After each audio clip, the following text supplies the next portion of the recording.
Hello everybody, my name is Angie Parker and I'm a rug weaver and textile designer based in Bristol. I'm going to talk to you today about how I got started, how I run my business, some of the advantages of my job, the best parts of it, and some of the drawbacks of being a craft maker. Okay, so I'll just quickly show you a little bit about my work. Here you go. So there's some examples of my woven textiles. I actually specialize in a Scandinavian rug weaving technique called krupbragd, which you can see here, but I try and give a very traditional weaving technique a contemporary feel, and that's the thing that I like to be known for. That's the thing that makes me different. My work is also about colour, so that comes across in all my branding and marketing, and if you look at my website, hopefully that's clear that when you get work from me, you get pattern and colour. Here's some examples of the rugs that I've woven.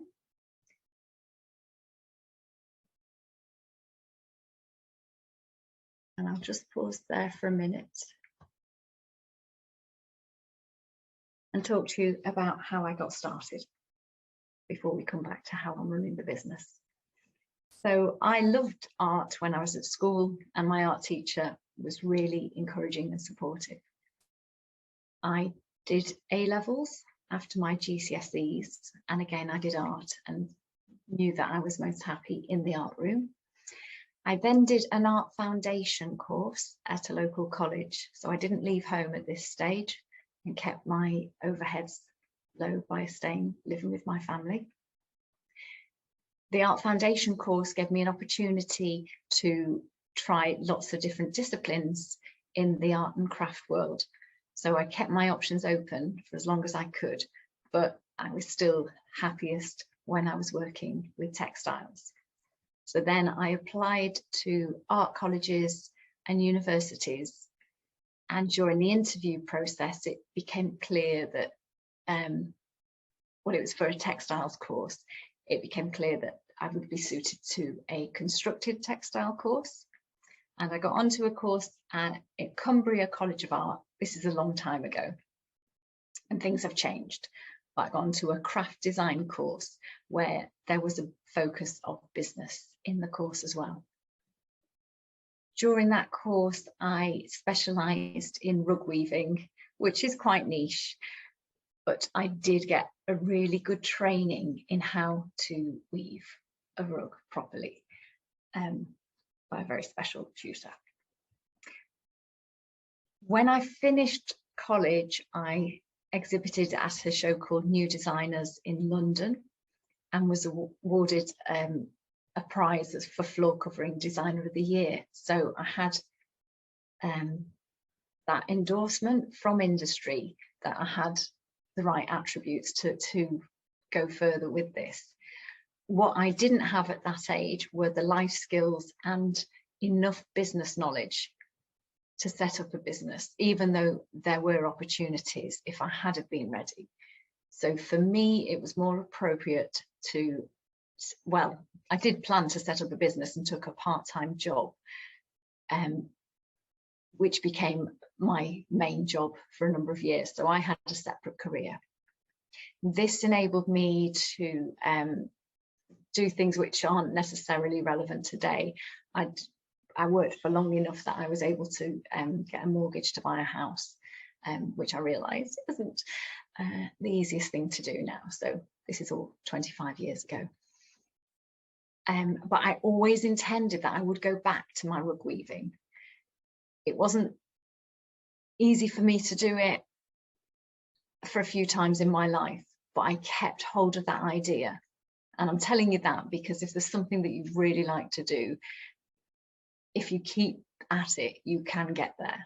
Okay, I know I've had some lucky breaks as well, but keeping focused helps. So I set up my business in 2014. And the reason I did that is because I'd had 3 children very close together, and it was going to cost me more to pay for childcare and return to my old job doing costume than it would have been to stay at home and look after them.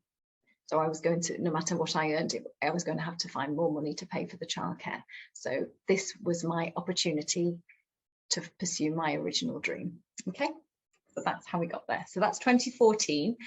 I started off working from home and basically making work and selling it locally, but at the same time getting myself lots of business skills, reading up about marketing, branding, pricing, and there is support out there. There are organisations like Heritage Crafts, which offer apprenticeships and lots of training opportunities, and there is some funding. The Crafts Council UK are very supportive of young makers, and there are resources there to help. And then you can look online and find places like there's an organisation called the Design Trust, and this is run by a lady called Patricia van den Akker, who's very committed to seeing makers price their work so that they can afford to earn a living from it. Okay, so that's worth knowing, that if you are focused and you want to do this, you can get help. You can't do it on your own. Okay, so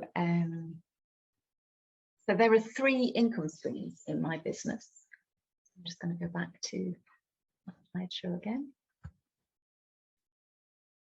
So the hand-woven rugs that I make to order for commissions is one income stream. Now I know now, this far into my business, that I could do that exclusively and earn a living. Not an amazing living, but I could get by. But it's not reliable enough for me. I need to know, I need to have some control over my income. So I have brought in, sorry, the slide's not jumping, there we go. I also have brought in another income stream. So I designed a blanket called the Bristol blanket, which I have made with a local mill called Bristol Weaving Mill. So I don't do all the making, which means I can sell this product at a lower price point. And that's because I've reached quite a lot of people in my marketing, and not all of them want to commission a rug. That those are the customers who will buy my blanket. So that is a slightly, I've got a little bit more control over that, because it's much easier to market a product that's at a lower price point. And I also work with donate some of the money from this blanket to Mind, the mental health charity. That's the only reason that's there. It's from another slideshow, so it's not necessarily significant. And then I have 3 income streams. The third one is teaching, and you'll find that with a lot of makers. They run workshops to people who aren't craft artists, where they share their skills and train people. And what I'm finding is that these days, a lot of people like to buy experiences as gifts, or it's just something that people who are in stressful jobs really enjoy coming on a craft course. So again, I have a little bit more control over this income stream. So long as I advertise in the right place, I can kind of predict how much I'm going to earn. So I do a financial plan each year of how much money I need my business to bring in and how I'm going to achieve that. So how much I will make from commissions, how much I need to make from selling blankets, and how much I need to make from workshops. And that all then ties in with my marketing. Okay, so I'm giving you a lot of information here in a very short space of time. But hopefully some of this will make you realise that it is quite possible for a business like mine. So things that okay, let's talk about the downsides first, because then I can finish on the things that I love about my job. So the tricky things are that it did take me quite a few years to earn enough money to pay myself.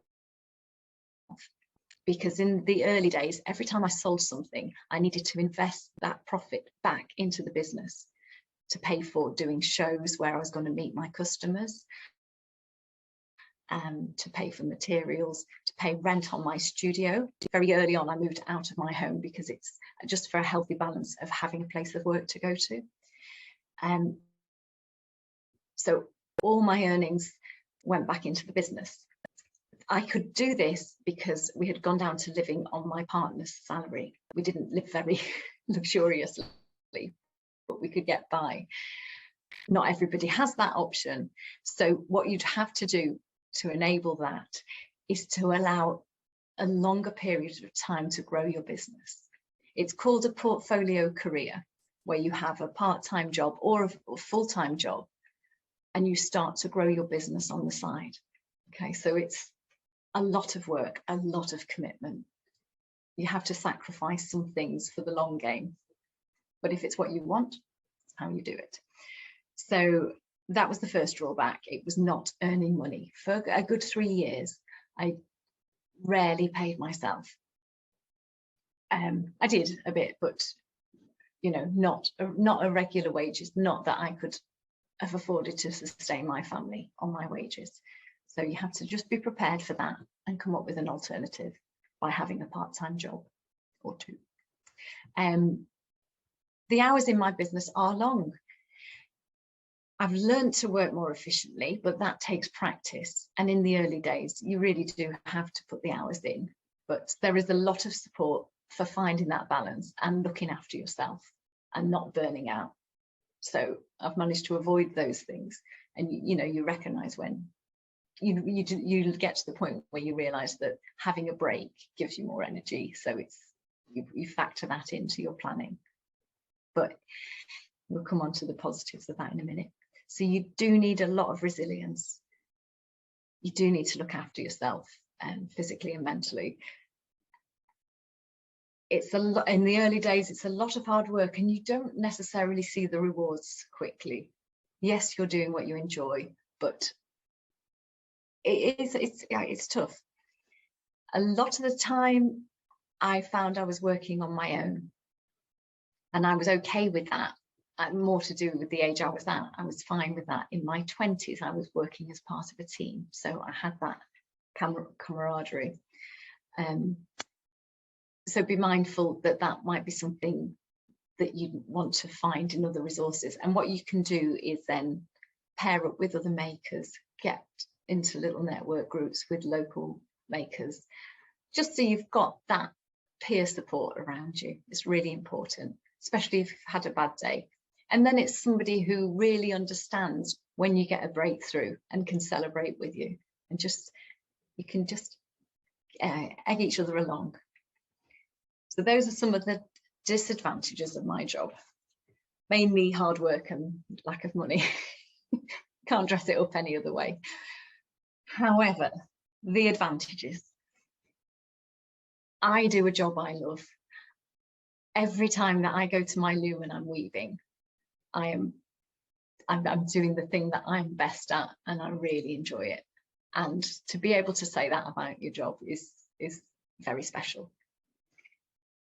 I've also got tons of flexibility because I'm the master of the ship here, so I can decide what time I start work, what time I finish work, whether I work weekends, whether I don't, whether, you know, I'm having 3 weeks off in the summer. So that flexibility is really important to me, and that's how I can cope with some of the disadvantages, that I've got these really important advantages. My job is really rewarding. It's really fulfilling. I get direct feedback from my customers, so I know exactly the difference that my work is making. I know it's not saving lives, but the handwoven textiles I make bring joy to people, and to have customers feed that back to me when they buy something is really nice. I've met some absolutely amazing people. The maker community is so unbelievably special. It's just nice. Everyone's good. I'll say that, there's obviously the odd bad apple, but most people, we're all really supportive of each other. It doesn't feel competitive. If you see another maker doing well and you've not had a great day, you're still happy for them because you know your day will come. So it's really, people who make, I think, are quite special people. I'm very lucky to be part of this community. And through my job, I have had opportunities that I wouldn't get through other jobs. Just working with a TV crew, I've made products for a television program where I get to visit the prop store. They're not the best examples. I've had the opportunity to travel. I've worked in Amsterdam.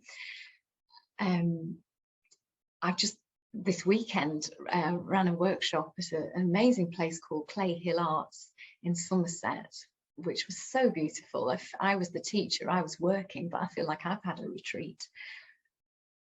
Doing the shows, for me, they are like little mini breaks after 6 months beavering away in the studio to go to some of these events where they've got a really lovely party atmosphere.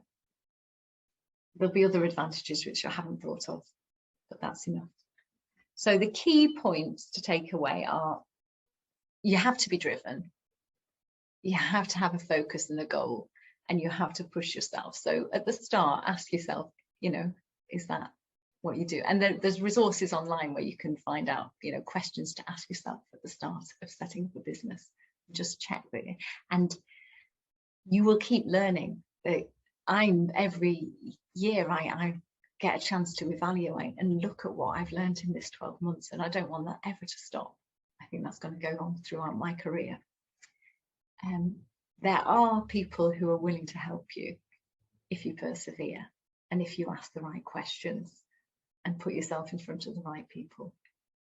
As my business has grown now, I'm more in a position to mentor new businesses coming into the marketplace.